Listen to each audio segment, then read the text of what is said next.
I can show you the world, diverse, inclusive, and sexy. Tell me, princess, tell me, sir, now when did you last let your toddler decide? I can groom you so well, take you pronoun by pronoun, over, sideways, and under on a magic genderless ride. Just don't say girl,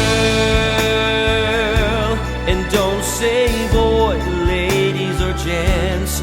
No one to tell us no, or who's a hoe, or say we're only dreaming. Just don't say girl, please use a non-binary salute.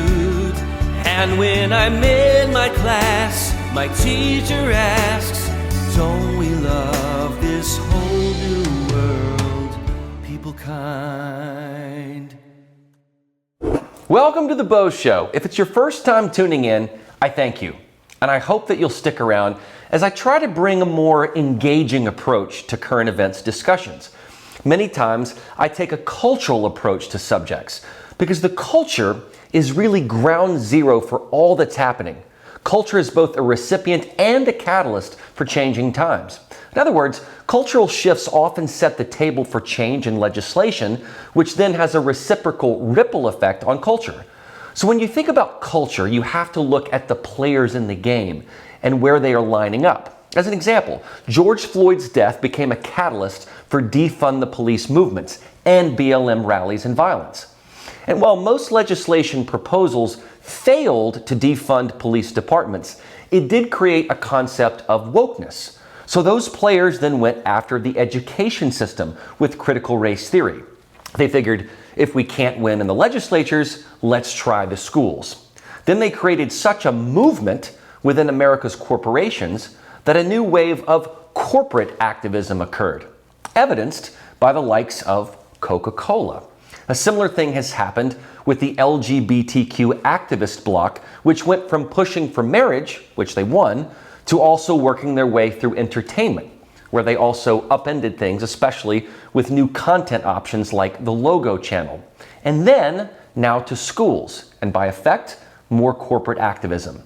This has taken the battle right to one of America's biggest companies, which is Disney. Disney World was always called the most magical place on earth, and was a place for kids to have a place to dream, and maybe even have their dreams come true. It was a source of such happiness for kids and families. I was at Disney World's Magic Kingdom last month, and I had almost forgotten this. The fireworks display at night is just an amazing thing to witness. Disney was one of those places that the family could go, forget about their worries, and just escape to this magical kingdom. It was the frontier for the imagination. It was where children's eyes would sparkle and where parents would become kids again. It had such a proprietary American feel to it. It was part of the American fabric. And after all, what Walt Disney built was the epitome of the American dream. He was paying it forward by allowing others to dream. He knew that the family was what was most important, because families form the societal building blocks of America. Disney was American culture. It was a place for people to come together, not be divided. After all, Republican, Democrat, didn't matter. Everyone was sharing the magic. But recently, Disney has changed. It has become activist as part of a wave of corporate activism, where company leaders have bowed down to a mob of activists and pressure.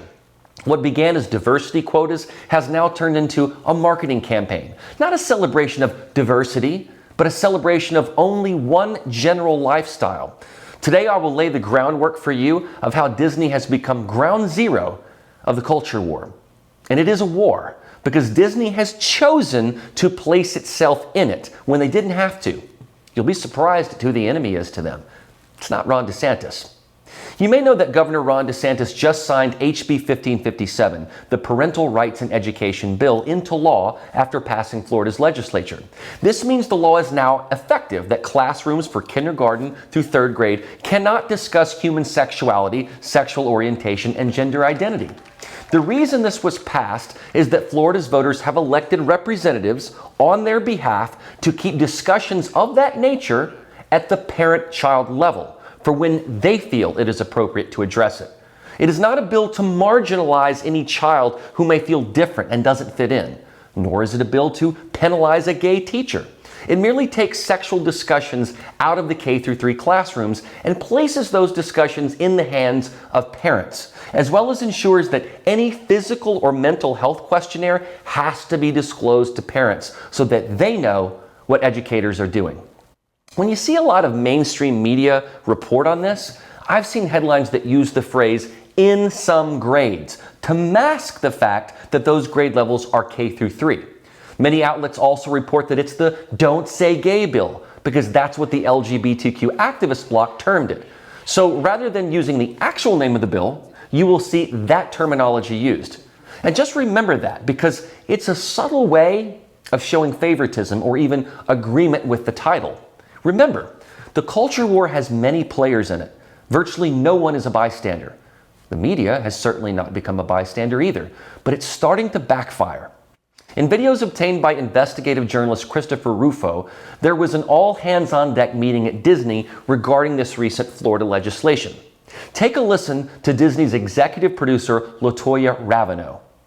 It's like, I love Disney's content. I grew up watching, all of the classics. They have been a huge, informative part of my life. But at the same time, I worked at small studios most of my career, and I'd heard, you hear whispers. I'd heard things like, oh, they won't let you show this at a Disney show. And I'm like, okay. So I was a little sus when I started. But then my experience was bafflingly the opposite of what I had heard on my little pocket of Proud Family Disney TVA.